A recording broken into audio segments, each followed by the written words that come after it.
and gentlemen, welcome to Hero Movie Podcast, your greatest source for superhero movie discussion in the multiverse. I am your host, Adam Portrais, and I'm joined by sweet shots of Kovacs from the internet. I'm a vampire. And, of course, Bruce Leslie. I, too, am a vampire. We're all a little bit vampire today, aren't we? Because today we are going to be reviewing 30 Days of Night from 2000 and I believe 7. If memory yes, serves. that is yes, very good, Adam. You remembered something. So yeah, man, we're getting into the October months here. Feeling a little bit spooky, a little scary. So we decided to do 30 Days Night. This is something I think that we brought up many a time for Patreon votes and stuff. People have voted on it. I'd heard a lot of good things about this movie over the years and everything, so we figured, hey, let's give that a shot, and we'll be talking about that today. Good old Josh Hartnett. And I think movie critics have all agreed this may be the scariest movie ever made, so it's appropriate. Is that what they said? I think I saw that on IFC or something. List of 100 scariest movies set in Alaska about vampires based on comic books, and it came in number 1. Oh, well, Listen, it's a tough field. Popularity contest. You can't believe those things. But it's a tough field, you know? I mean, they're all great competitors. A lot of them. So we'll be covering that today. But first of all, I would like to say thank you to everyone who helped support this show over at patreon.com/HMP. When you do that, you get the pre-show, post-show, and of course, the ever so fabulous Dinger Zone. And, you know, it's essentially whatever you think that this show is worth, whatever value that we bring back into your lives. Just head on over to patreon.com/HMP. We really appreciate that. And for those of you who cannot do that, we also like it if you go over to iTunes and drop us a 5-star review, a.k.a. Humdinger. We've had a couple of those, and we'd like to see a couple bit more. So have those trickle on in. We'd really appreciate it. But let's get down to it, man. 30 Days of Night. I think this is a movie that not a ton of people necessarily realize was a comic book movie per se, but it turns out that it is. And you know how we find out about that? It's time for Bruce's Comic Book Connection. Bruce, 30 Days of Night. Break it down. Well, 30 Days of Night is a 3-issue horror comic book miniseries written by Steve Niles and illustrated by Ben Templesmith. Also worth noting, it's the first comic that Ben Templesmith did all the art for himself, so kind of something of note just for that alone. It was published by IDW Publishing in 2002, and for this work, among others, Steve Niles is credited with helping to bring back the horror comic genre. One could say that were it not for the success of 30 Days of Night, then Image may not have taken a chance on The Walking Dead a year later. Niles cites the Richard Matheson novel I Am Legend as a major influence on the comic, and the vampires in 30 Days of Night are called Nosferatu. And the Nosferatu were once ruled by a council of elders led by a guy named Vicente. When the council decided to make themselves known to the human race, humanity rebelled and persecuted most of them. After a millennium, only a handful survived, still led by Vicente. And in the series, where vampirism is portrayed as a virus, it's one that can be spread much like the zombie virus in zombie comics. It's not just through bites, but also scratches and contact with the vampire blood can spread it. And the disease turns humans who contract it undead and gives them a mouthful of shark-like fangs and black eyes, as well as superhuman strength and speed, an aversion to sunlight, and superhumanly acute senses of sight, smell, and hearing. However, as would be convenient for this plot, these senses can be weakened by extreme cold. Vampires in the series differ in many ways from their mythological counterparts. Impaling them with a wooden stake will not, on its own, kill them. Neither will exposing them to garlic or even fire. They are extremely resilient, capable of withstanding grenades going off on their bodies, or even surviving after losing half their face in an explosion. The only way to kill them is to behead them or expose them to the vitamins generated in direct sunlight. Yes, vitamin D is the Dracula killer in 30 Days of Night. And this vitamin D sets them on fire and burns them to ash rapidly. Also, large amounts of ultraviolet light burns them and probably can kill them, but they can never stay dead for long.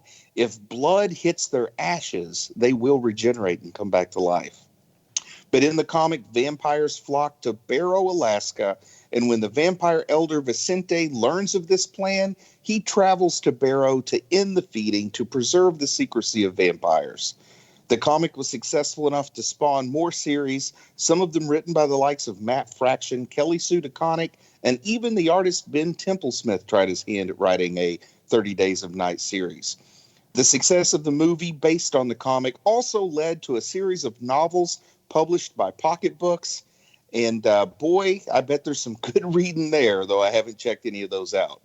Interest in the property seems to have fallen off without any new additions in the past 9 years or so, but everything is only one episode of HMP away from a major revival, so we'll just have to see what happens. I like to think we have that kind of power.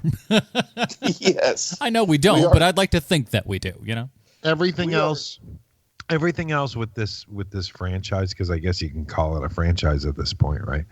But Yeah. everything else it's missing that amazing premise behind it. You know, I mean, what made this so unique is that you can say the premise of this whether it's the comic book or the movie to someone, and everyone will go, "Oh, that's really clever." You know. Yeah. But that clever is missing when you've already done that, and now you're going to go back to that thing again. The strange thing is how much they have kept it going with like 9 novels and several comic miniseries. But yeah, it's like the way that I felt when The Last Exorcism got a sequel. Like I just couldn't agree with that. Right. I like to put it like this. People love themselves some Draculas. Don't call them vampires, call them Draculas. Yes. Well, here is the Bitey Boys. The Bitey Boys. Here is the fake trailer for 30 Days of Night. It's autumn, and you know what that means. It's time for horror, and no better way to be horrified than the performance of Josh Hartnett. Watch as he struggles to convey even the simplest of human emotion, which range from looking into the middle distance and growing a beard. Man, there's vampires in it or something. I don't know. 30 Days of Night, rated R. All right, that was the fake trailer for 30 Days of Night. I'm playing my hand a little bit early, I think. Here's the... Please. If I could Evel Knievel this casting, Yeah. I think that if you flipped it, where you have Ben Foster play the Josh Hartnett role, I think this is a 10 times better movie. Yeah. This is directed by David Slade, starring Josh Hartnett, Melissa George, Danny Houston, and the aforementioned Ben Foster, directed by David Slade, who himself has a kind of all over the place filmography. I guess I could say that. Yeah, that's a good way of putting that. He's got everything from like Hard Candy to a Twilight film. Yeah. That is broad-based. A little bit of Breaking Bad in there, and like he's kind of all over the map. But so like I said, this one I'd heard about for years. For some reason, I'd never seen it previously. But before we get into this, though, I kind of wanted to preface all this to kind of get you guys' temperature on this. I think I would be almost fair to say I'm probably the biggest horror fan of the three of us. Without a doubt. And but like, where do you guys line up with, like, you know, your kind of classic universal monsters, i.e., like, you know, your Frankenstein, your Wolfman, your Dracula, Invisible Man, all that kind of jazz? Where do you guys, you know, kind of fall on that spectrum? Do you like one more than the other? I mean, in all, not just the universal stuff. I mean, even like Hammer, you know, you name it, whatever. Do any of those, like, kind of, I don't want to call them subgenres per se, but do any of these movies speak to you guys? I always think I like them, and then when I start to watch them, I kind of don't so much. So I don't know how to say that. Like it goes back to being a kid where like I wanted like action figures of Dracula and the Wolfman and the Mummy to play with, but oftentimes I find myself not enjoying the movies as much as I think I will. Now, having said that, out of all that whole ball of wax, probably my favorite along the Universal line would be the Brendan Fraser Mummy. You know, when they did some of those movies, they brought some fun to it. So I probably like those more than any of the rest. But I wouldn't say that Mummy is my go-to out of those monsters. I'm probably more prone to be a Wolfman fan than anything. But the Mummy was a fun movie. Okay. For me, I think that if it's a premise that is new or a spin on an old idea, I'm down for it. But it doesn't speak to me directly because you already know what's going to happen. You know, you know what a Dracula movie looks like. You know what the Mummy, the werewolf, all of it, even Creature from the Black Lagoon. You know what's happening there too. And so one of the nice things about this movie is that it has that neat twist. Yeah. I think this qualifies as a high concept film. I mean, the whole idea is that it's built on vampires going to Alaska. Right. Beyond that high concept, not a whole lot here to talk about. Not a whole lot. No, not really. Happens. They don't introduce a whole lot, or at least they don't seize the opportunity to introduce anything new to the mythos. Like the comic does try to introduce some new things and to, you know, have that obvious inspiration from I Am Legend that in the creature design, you see it a little bit in this movie, but there's no explanation whatsoever about what's up with these vampires or monsters, if you don't want to call them vampires. You could have just stopped at there's no explanation in this movie whatsoever. You could have stopped right there. You didn't need any more words because this movie is not exactly high on giving you a lot of story or character development. If we can go backwards for a second, because Adam, you earlier were talking about how you'd never seen this movie for some reason. Yeah. I have. I have seen this movie before, and I couldn't remember why I didn't like it. You know, it's one of those things where, like, you know, the vampires were pretty cool. The premise is great. I love things that are, you know, set in the cold. And I couldn't put my finger on what's wrong with it. The two things that are wrong with it are, one, the main actor in the movie, and two, the ridiculously dumb ending. Yeah, and that ridiculously dumb ending is true to the comics. I know, but that doesn't make it good. That sucks too. Yeah, that's usually when something's really bad, I like to say, well, it was better than that in the source material. No, it's pretty much 1-to-1. I like to point people, I'm like, hey, look, you know, according to even himself, Stephen King didn't exactly land the, you know, the Mist in the best of ways. And when he saw the movie, he's like, oh, way better than what I thought up. So, you know, sometimes. What I'll say, I did see this movie pretty shortly after it was available on home video, back when I still rented movies, you know, so probably 2008, maybe still in 2007. I don't know when it hit home video, but so it's been a while since I've seen it. And in my mind, I remember thinking, you know, it's an okay movie, nothing great, but it's okay. And then I watched it and I realized, no, it's not okay. Like, not only does it have no story, but it has no action. Like, you either need story or action, but this is just this weird plotting thing where it's like, man, I'm just glad for it to be over. A little something happens at the end, but for a large part of it, it's strange that the story's not developing and there's not any action going on. Well, now we have done a good job of kind of going around everything, but just for new listeners possibly, you know, because they come in all the time, we will be spoiling this movie from here on out. So in case you have not seen this or care about spoilers or anything of that nature, check out from here and then check back in when you've, you know, watched the flick and everything. So spoilers from here on out. It's the problem with a movie with Bitey Boys is that you know what's coming. So the suspense is, you know, unless you're doing something magical, it's not there.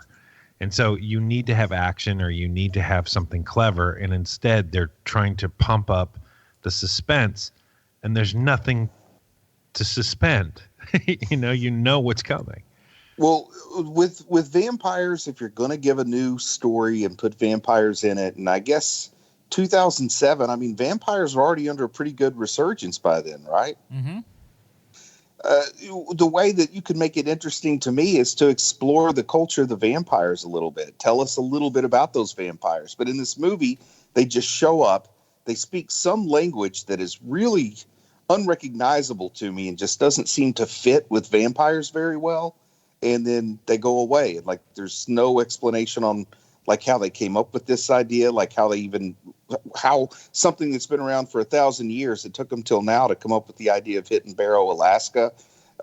You know, I would have liked to know a little bit more about what's going on with the vampires. And they give us nothing there. No kind of like Twilight or hate it, man, they give us lots and lots of rules and explanations about vampire society. Yeah. One of the things I think I would have liked to have seen better is the vampires keep showing up to this town year after year. So what would be cool is if the humans then build up an arsenal to go up against the vampires. And so it's basically a war of arms trying to, survive. That movie is called Land of the Dead. Land of the Dead, you say? Yeah, it's much lesser Romero, if we're honest with ourselves. And you should be honest with yourselves, Romero fans. Night is the best. The rest are, it's sacrosanct. That's a view that's frowned upon in most of the horror community, but never stopped me before. What did that language sound like to you that the vampires were talking? Elven or something? It almost sounded to me, and I don't know what the director was going for, what he wanted it to sound like, but it almost sounded to me like they were trying to say it was maybe the language of the first folks to live in North America. Like it might have had a bit of a Native American sound to it, or an Inuit or Aleutian or something. It kind of sounded like some jabbering going on in the background of Last of the Mohicans or something to me. Yeah, a lot of kind of like, throat noises. Yeah, so I kind of wanted a little more explanation. Like, where did these guys come from? How did they get there? Did they take a cab? Did they fly? Did they live close enough they could drive? Did they swim across the Bering motorcycles? Do they all turn into bats? We don't see no bats in this film. I don't know. Yeah, I kind of want to know, like, how did they all get there? But I think wish they told us more about the vampires. I think that's also one of the big. I mean, even if you don't even get into that amount of story, the fact that with these vampires alone, and these vampires do a fair amount of talking, we don't know. We cannot understand a single word they are saying. We have no subtitles to figure out what's kind of going on here. We're all to just interpret.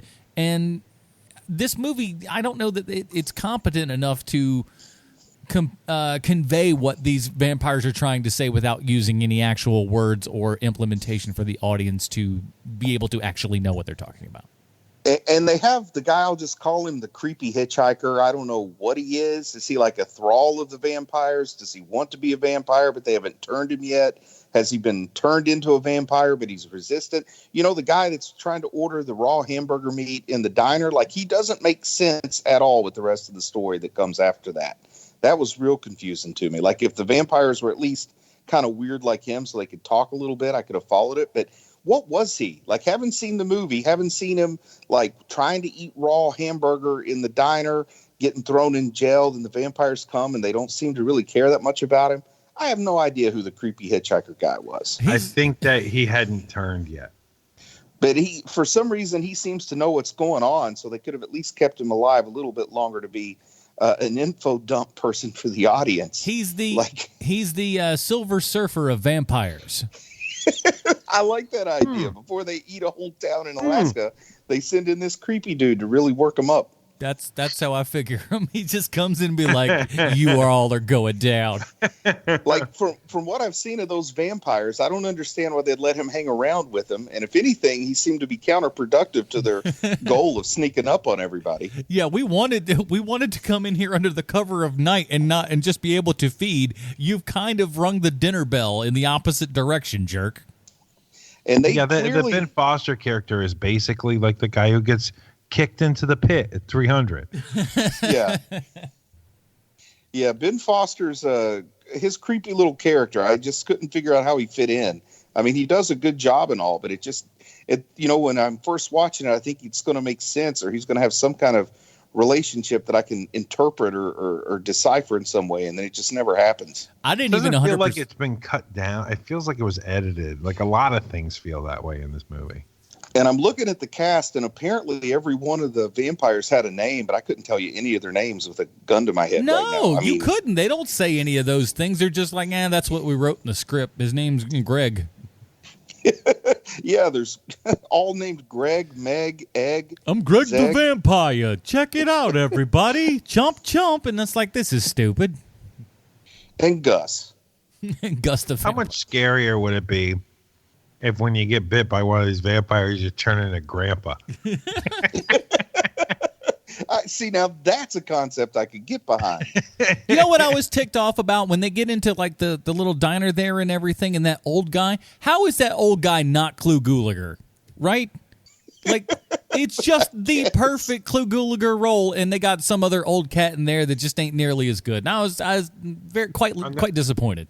I'm going to be honest with you. I have no idea who that is. Look him up. You've probably seen him in a million things, but like he's one of those character actors that's just kind of been in a little bit of everything. He was probably the most glaring thing that you probably know. Nightmare on Elm Street 2. Clu Gulager. Gulager. So do I spell clue like the word clue? CLU, and then space. Throw a G in there. I promise you, he'll come up. Oh, there we go.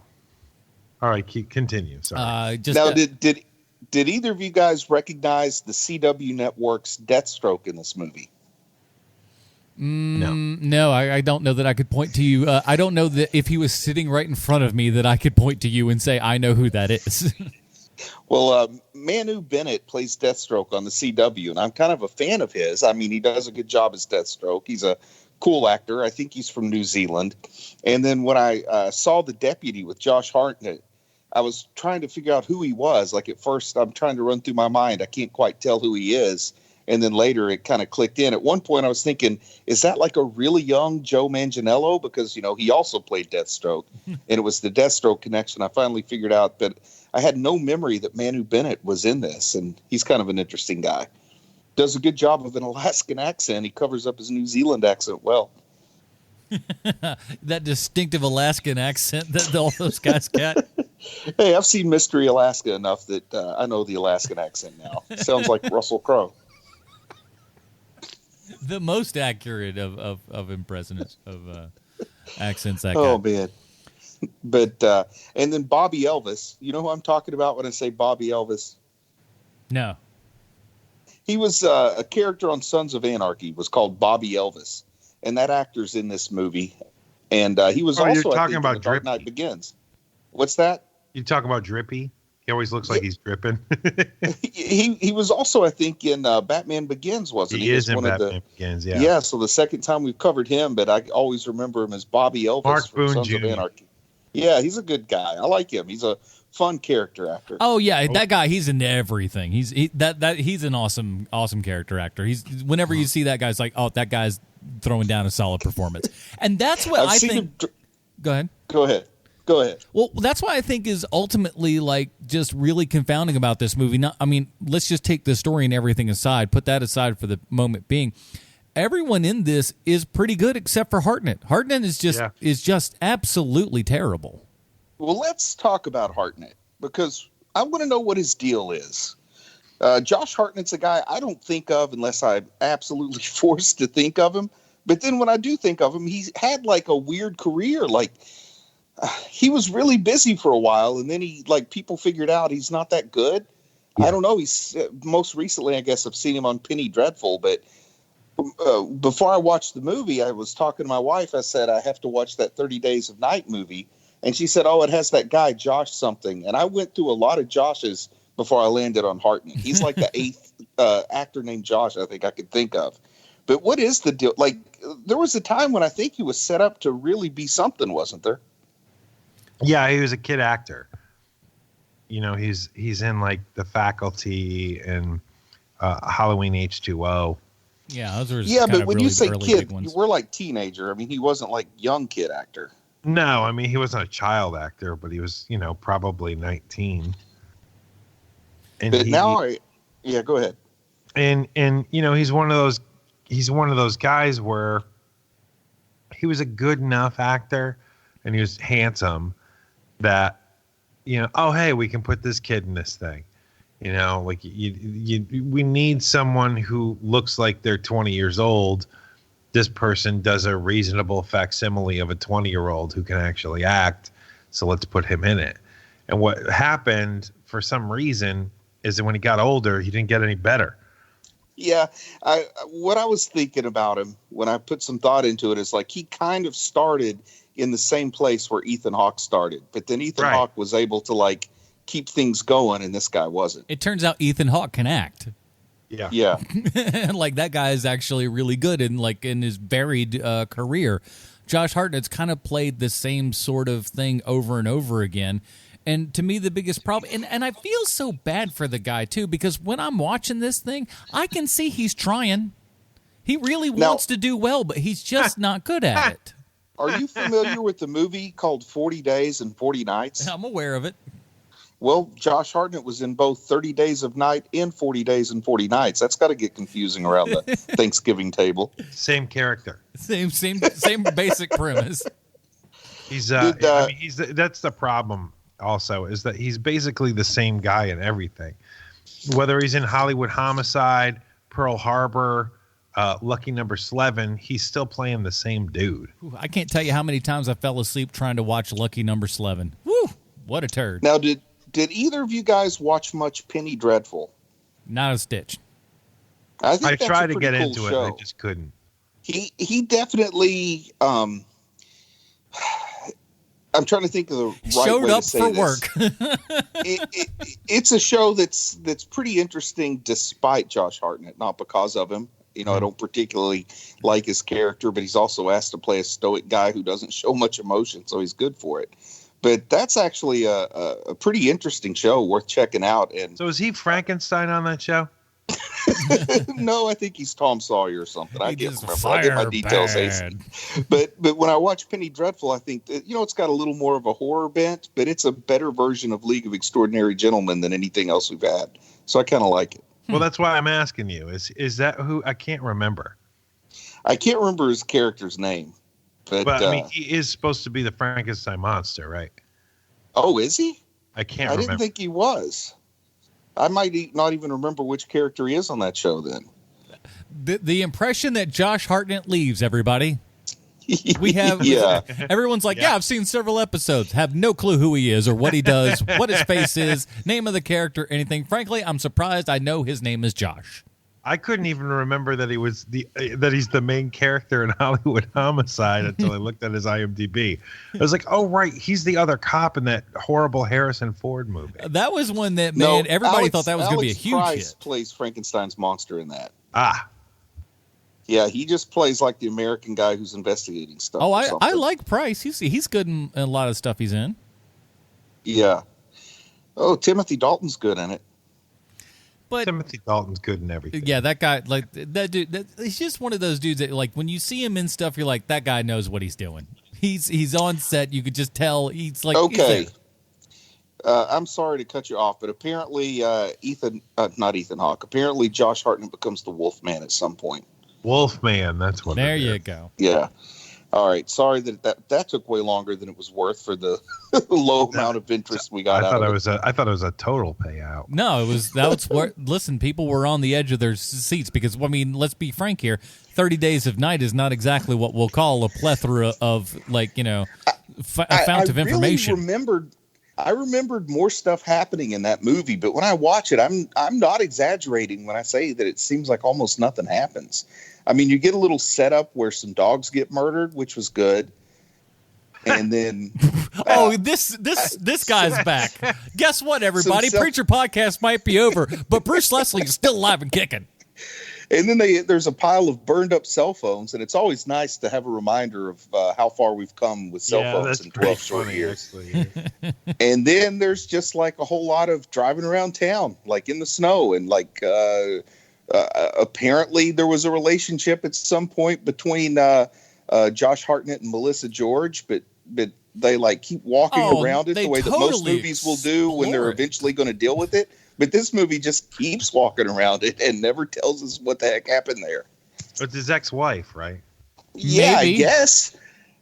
Or it's his current wife, but they're living apart. I don't know, man. And what was the problem in the relationship? I don't know. We have Most no movies clue. They don't tell us it's worthwhile. anything. It's just they just play around like, oh, wait, listen, they're supposed to say show not tell. It's like, yeah, but you should actually show us, and you got the forgetting the tell part. How about you show us part then? Do one or the other. Yeah, this is a movie that goes from like all set up to the main character dying and no payoff. Well, I mean, I won't even go so far as to say that there's setup, because to me that was one of the big things about this that, kind of made it suck, was that it starts out and we are into the night within 15 minutes of the start time. We get no back explanation. We get no like, I either want to join you while you're in this already. You've been doing it for like, a week or something, and we're just now hunkering down or whatever, or a lead up and saying, instead of doing 15 minutes of it, maybe you should have done 20 or 30 minutes of just setting up something, because all it seems is that you're just off to the races and in a race to only hit the finish line no matter what. No, it's not even like you're off to the races. It's like very little setup just to stare at the starting pistol for 45 minutes until it finally gets fired, and then it's the end of the race. It's a 10-meter race. Yeah, there you go. Even better. Do you guys know what's happening in January? Are they going to have an Olympic or something? Never mind. I thought I had some burning hot news, but I just looked at the dates. Never you mind. Mean the new Dr. Dolittle movie, the trailer that just came out that looks... Oh, no. It was about 30 Days a Night, but it's incorrect. I would have given you incorrect information. Oh, boy. If there was a 30 Days of Night movie coming out this January, I would be on board. Would you, though? Starring, what's the guy's name? Luke Evans, that was from... I like that guy. Luke Evans can be, about? Yeah, he can be fine. I'll tell you this much. Didn't he play Dracula once or something? Yeah, he played in the Dracula Untold, I believe was the title of that. That was a movie, when it got to the end, I was just like, shoot, I actually want to see the sequel. This movie wasn't that good, but what you set up for the sequel, I would watch that. Dracula in Modern Times. Now, what I want to see is like 30 Days of Night, North Pole, where Santa has to fight the vampires. Now, that I think would be a high-concept movie people would get behind. Did this bother you guys? We call this thing 30 Days of Night, and I understand that this town, I'm absolutely positive that there are places that are like this in the real world, that have this sort of weird, day-night dichotomy. Yeah. When this all comes together, like, why everything is so well lit? It never really feels like true dark. It feels like we're on a soundstage with a whole bunch of, buildings that have been constructed for all this stuff. I never felt dark. I never felt scared, because everything was actually quite well lit for it being the 30 Days of Night. And Barrow, Alaska. Now, this is a remote town. And I agree with you that it doesn't feel that night, but also I didn't expect it to have much verisimilitude in that matter. But Barrow, Alaska, I'm going to say, what did they say the population was? They messed with that population thing. And it went down to like 152. Something like that. So here's the way the movie felt to me. The very first 24 hours after the vampire arrived, they killed 147 of the 152 people. And then over the next 29 nights, they couldn't get to the other 5. And also it felt like the first night of killing happened, and then there's a title card that says day 18. And I'm really feeling like, wow, they certainly hand waved over like 2 weeks of action here. Well, yeah, honestly, during all that setup before that card and stuff, I'm just like, is this like, it's called 30 Days of Night, but is this all taking place on one night? Like, I didn't know where we were going. Felt like it. It was because half of the movie takes place over that first night, and then there are a couple of jumps in there that that are only differentiated by the slight amount of facial hair on Josh Hartnett's face. Other than that, might as well be the same darn thing. No one else looks any different. Doesn't look like anyone changed clothes. And to be honest, I admire the vampires for like coming up with the clever idea. Hey, it's going to be dark for 30 days in a row, so let's go up there and hunt. But if there's only 153 people, like one 7-hour night in a populated area probably pays off better than. I mean, first off, you got to deal with the transportation to get to Barrow, Alaska. When you're a vampire, it can't be easy to get there. And then you got the weather. You got to kill the dogs and burn the cell phones. You could get a higher kill count just working at night in a more populated area. Let's just go into the city. I've always said, let's go to the city. And you're like, no, we got to go into the wilderness of Alaska for 18 people.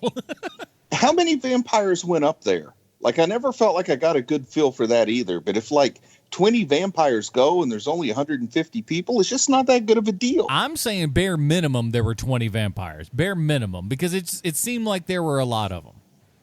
Yeah, it just didn't seem like it made sense mathematically for all the work they had to do. Now, what you need to do is, first off, the vampires need to come up with some kind of like contest that's like, if you can stay 30 days in Barrow, Alaska, we'll give you $1,000 at the end, so that all these like poor college kids are coming up there for like $1,000. Yeah, their version of spring break is going to be like they're starting this big tourism thing to spend the night in Barrow, Alaska, and it lasts 30 days. I like the idea. And then they got thousands of like college age killer fodder, like a good slasher movie. I like the idea of Danny Houston on television trying to pretend not to be a vampire doing tourism for this thing. He's not hiding the vampirism very well, but he is just kind of like, yes, come on down to Barrow, Alaska. Get yourself $1,000. He's not selling it super well, but you're like, I think that vampire is going to eat me if I go to Alaska. We got the perfect town to eat people. We just need people to go there. We'd love to have you for dinner. I mean, for dinner. Oh, But oh. And that's another thing too. Can we get someone else besides Danny Houston? The second Danny Houston, it's like, well, okay, so there he is. There's the main bad guy. It's Danny Houston. Everybody knows it's Danny Houston. And, you know, it happens every time that they bring him in. And, yeah, he's great. But if you're trying to surprise us, don't hire Danny Houston. You know what I like, though? I was watching this going, the old adage is, oh, that guy's chewing scenery. Danny Houston is licking scenery in this film. I don't know why, but that's the vibe I got. Maybe quite literally at times. I love and you guys tell me, what do you think the odds are that somewhere amongst his life, Danny Houston has done cocaine? I feel like Danny Houston has done cocaine probably a couple of times. I think he did it right before they took this picture of him that I'm looking at. Yeah, he just seems like a guy who just be like, oh, yeah, I got a little bit of coke. You wouldn't be like, whoa, what is this? You'd be like, that sounds right. Oh, man. I don't know. Anything else to say about this movie? Josh Hartnett tries to go like Blade at the end. Boy. Okay, let's talk about that, because that is a weird little twist all of a sudden. And how does he, number one, know that this blood transfusion is what's going to do? They never, do they even say, because I don't think they do, they never even say the word vampire anywhere in this film. Am I wrong about that?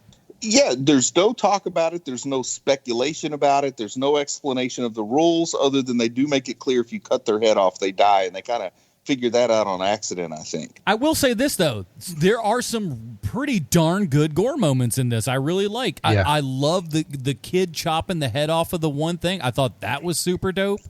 I think my personal favorite moment is when like the little girl, I don't know what she, like 6-7 years old with the pigtails, and she's like eating another kid or something like that. That was probably my favorite vampire moment, the one that worked best for me. That's kind of cool and creepy. Now, I will say the problem that I had with that was, get this. So that little girl turns around and she's running at Josh Hartnett. He's got an axe in his hand. This cat swings and misses by a country mile, right? He's got a lazy eye. He can't help it. His depth perception. At the end of that scene, his little brother chops a zombie, because they're practically zombies. Let's be frank; these are zombie vampires if they're anything. But he cuts a vampire's head off with an axe and everything. Super dope. Cut to the next scene. He's going, "You're 15. You can't do this." It's like, dude, you missed a girl who was coming straight for you, and you swung at her as if she was like 5'9". And you're yelling like at 60 pounds max. And he couldn't take her down. You missed, and you're telling this kid, the one who actually did some killing, that no, you can't handle this. He's far more capable than you are. He's done 1,000 times more than you have in this entire film, Josh Hartnett. Now, I'm wondering if this vampirism virus teaches you that weird language that they were talking, because that girl is still speaking like English when she's talking to people. Oh, you didn't know that when you get bit, you to speak that language, or do you have to go to correspondence school for a while? You get, deep inside the vampire DNA, I think we all know this, deep down inside the vampire DNA is the ability to speak, Latin or Dothraki or whatever the hell it is that they're doing over there. And, it comes on to you. It's fine. It sounded a little bit like they were speaking Hut at one point. No Jabba, no Buddha. No Buddha involved at all. But it's just, I feel so bad for Josh Hartnett, because it looks like he's really trying. It looks like he wants to act so badly, but it is just not happening. Yeah, he's just got to hope he stays handsome. That he can get some kind of sitcom role where it's just kind of cool because the older handsome guy's on there and he doesn't have to act much. I need to be he needs roles like Brad Pitt's character in True Romance, where he's just like laying on the couch, just kind of a little bit stoned and stuff, looks over and goes, "Hey, what's up, bro? All right," and then just kind of rolls over. Those are the roles Josh Hartnett needs to be going after. And let's be frank, he does, they have kind of, him and Brad Pitt do have kind of almost a similar sort of thing going on, but Brad Pitt, while maybe not a phenomenal actor, comparatively to Josh Hartnett, is a phenomenal actor. I think Brad Pitt's got a pretty good resume on his acting abilities. He's got a great resume. I think his acting, a lot of Brad Pitt's acting, you'll never not be able to see this now, is him eating food. Yeah, I'm starting to think you haven't even seen World War Z, Adam. Oh, I have. I haven't. It's actually good. And there's certain movies that only Brad Pitt can be in. You know, I think that him in Moneyball, you're not going to find anyone better than that. Oh no, that was great. I think that him in Once Upon a Time in Hollywood, you're not going to find someone better for that role. No, not at all. Listen, I mean, I joke the guy a little bit, but like I said, comparatively, he's Olivier compared to Josh Hartnett. Yeah. Was he in Legends of the Fall? That was a movie a lot of girls watched when I was in college. Oh, yeah. That was like, I would say that was like peak Pitt of the 90s, where chicks were just like, oh my gosh, this guy and the long hair and the pouty lips and everything. They were all about that. That's when I was in middle school. And let me tell you, when girls are just starting to discover the world and Mr. Brad Pitt comes along in a Robert Redford flick, they're all about it. And I was busy watching Rhinestone for Dolly Parton. Man, you guys want to talk about going downhill. So the sequel to 30 Days of Night is 30 Days of Night, Dark Days. And you have not heard of a single actor in this movie except for Harold Perrineau, who I hope I just said his last name right. He is the guy from Lost who was also on Oz. He played the character in the wheelchair. Oh, boy, that's who you really want to open your movie. Well, he's fourth build. He's not even the lead. He's not even the lead. And to make it worse, everything that makes 30 Days of Night cool, like the fact that it's in Alaska, the fact that, blah, blah, blah. None of that is in this movie. 30 Days of Night takes place in L.A. I was about to say it's either Michigan or L.A. Pointless at that point. So stupid. Do they at least I wonder if they at least give a kind of a Simpsons explanation, we put up this big barrier that blocks out the sun for 30 days to X, Y, or Z. Riddled with grief over the death of her husband Eben, bound by nightmares and void of all emotions beyond hate and sorrow, Stella has spent the past months traveling the world trying to convince others that vampires exist. I mean, come on. The 14-year-old girl clearly wrote that. Now, let's go back to something that we almost brushed over there. Her husband's name is Eben, or Eben. I think they pronounce it Eben. Is that even a real name? Eben Flo. You remember that? I grew up with an Eben. Okay, so it is a real name. I'd never heard it before. It was one of those where I thought, at some point, it's cool to have a cool name, but sometimes it's ridiculous enough. You just need to call him Evan, and be done with it. But Eben is a real name, you say? Yeah, I grew up with one. I heard something on a podcast this week that was just when you really think about it, all names are made up. That's true. But I know far more Johns and Arvins than I do Evans. Arvins? How many yes. Arvins do you know? I don't know, but there's an Arvin in this movie. I'm just looking at he's probably a vampire. Hello, my name is Arvin. I'm a vampire. I've come down here from Florida. As you might imagine, there's a lot of sun, not a lot of vampiring going on. But South Beach at night is awful nice, and there's some people for the picking, so I get at it. Arvin, thank you. Oh, man, he played the X-Men mutant Ariki in 2019's Dark Phoenix. Do you remember an X-Men mutant named Ariki? Listen, I think that was that movie has gone out of my mind so fast. Did you know that in I think less than 7 days, Joker's box office beat all of the entire Dark Phoenix run? So that's pretty sad over there. What's a better movie? Well, this is very true as well. But let's talk about this ending one more time, okay. And then I think we wrap this thing up. The fact that Eben gives himself the injection, but then he's also... Is that really, honest to God, his character's name? Yes. E-B-E-N, Eben. But like he still has enough wits about him to battle the vampires, and he's doing a little bit of a Blade thing. You know, Blade's the Daywalker. He's half vampire. That helps him fight vampires. But then, you know, this is based on a comic book property. I understand they wanted to end it like the comic book, but I think it's a bad decision to have your main character who now has supernatural powers to just die. Like, they should have given him a little Blade twist. You know what? If you're going to rip something off, you could do worse than ripping off Blade. Of course, you know, not for nothing, but he purposely sits outside of there. I mean, I guess, and we don't even get like he's struggling with the idea of like, well, maybe I could possibly live on as a vampire but not be a bad guy or something. He just goes, no, I'm aware it's going to be daytime. I'm going to be turning any possible second now and going into dust. Let's just sit here with the old lady. Eben, by the way, originally short for, wait for Ebenezer. Ebenezer. Correct. Wow. Named his main character in his Alaskan vampire thriller, Ebenezer. I like it. Nothing gets the ladies going like the name Ebenezer. And his last name is Olison. So Ebenezer Olison is your comic book hero this week. The saddest thing ever. No, I don't know why that this ending is there. It feels like it's again supposed to be super dramatic and all this stuff. And we the last shot is the chick there closing her eyes. She's like, oh, I guess this dead body I'm holding is. How am I going to get rid of it? And guys, for the record, if anyone ever names me Ebenezer, I want to go by Neezy. It's the new rapper Neezy. Y'all know him, you love him. And you know what else we know, that we all know, is every single comic book movie or TV show ever made can be related back 1-to-1 with Sylvester Stallone. Thank you, Adam. I happen to have a prepared statement. Oh, well.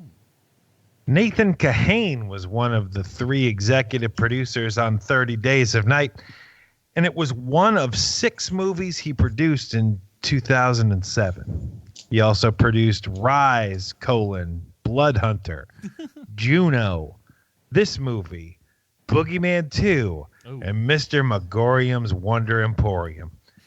I wonder which movie people want to talk about with him the most. Nathan Kahane got into the Seth Rogen business with the movie 50-50, and he's never looked back. He was one of the producers of Good Boys, a movie I still have yet to see, but Bruce said he liked it, so I'll have to wait what other people think, because, come on, Bruce has some weird taste in movies. True. He was also a producer on the movie Get Carter, starring a man who I just heard a new rumor likes to poop in the shower, Sylvester Stallone. Pooping in the shower.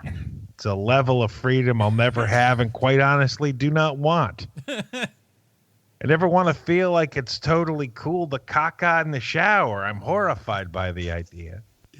But back to Nathan Kahane.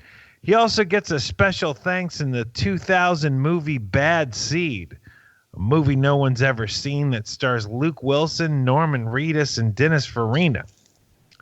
I bring this up because the one thing Bad Seed has going for it is it has one of the worst IMDb user reviews I've ever read. And there's a lot to choose from. This might be the worst one ever. And please remember, I did not write this. And it comes from someone who calls themselves Edward Green. And it was written in 2006. And the review is entitled Bad Seed, Bad Movie. Oh. Okay, here we go. You need a scorecard to figure out what's going on with Bad Seed. A woman confesses to her husband that she's been having an affair. Just then, the other guy calls. Her husband storms out of the house and returns to find her dead. After the funeral, he finds a letter with the guy's address. He goes there and he thinks he has killed the guy, only to find out that he murdered his retarded brother instead. Oh. Yeah, if that wasn't bad enough. Speaking of retarded, this movie dissolves into one big chase thing. Our hero finds detective played by Dennis Farina. Wait, if that's not enough, the retarded guy who was actually killed the girl after all. We've got a fire by suicide to deal with. More Meshuggah to me. So, did this person have a stroke writing the review? I had one reading it. To call up that word 3 different times to describe a movie you don't like. Let's figure it all out, everybody. Maybe we don't use that. Maybe we don't throw that word around anymore. Listen, it was 2003. The world was a very different place back then. Really, 2000 wasn't that 2006? No, it wasn't that. Wasn't it wasn't that far away. Okay, so yeah, let me finish up. Forgot where I was because I was like, man, what is the deal with that dude? And there you have it, Easton Pierce. This week's Stallone connection is Nathan Kahane. Thank you. I'm Sean Kovacs. Thank you. Oh, Nathan Kahane on the wall with the rest of the greats, man. That's pretty awesome. Well, here at the Hero Movie Podcast, we have our own patented Robin rating system. If you'd like to check that out, head on over to Facebook.com/Hero Movie Podcast. It's right there at the top of the screen. Throw us a like, why don't you, while you're there. Bruce, where does 30 Days of Night fall on the Robin rating system for you? This is a bad one, man. Yeah. This is bad. I remembered it being okay, and it wasn't okay. It's that boring thing, which is just hard to be forgiven. It does have a few moments of nice gore, but not enough to keep it going. There's not like wall-to-wall vampire fighting. It's a lot of like people hiding in a basement, Anne Frank style, while the vampires are talking in a language I don't understand about what to do next. And it's a real stinker. I was dying to go to sleep while I was watching this, and it was like the middle of the day too. So I've got to give this that old take a nap Stephanie Brown rating. Sean, what do you got? Stephanie Brown for me too. This is a boring movie. The premise is neat. Everybody can get on board the premise. But that's basically all it is. And the ending is just so dumb. I wish there was a different, cooler way that this movie could have ended. Something that would make the 2-hour running time worth it. But no. We got boned. Yeah. I wish I'm glad I didn't see this in the theater, because like watching it today, I was just like, I would have fallen asleep in this, and I don't do this. I felt like I would have almost walked out of this thing because it is so boring.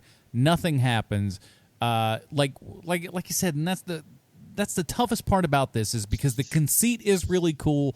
There's enough neat little gore in it to kind of do some stuff, but nothing really happens.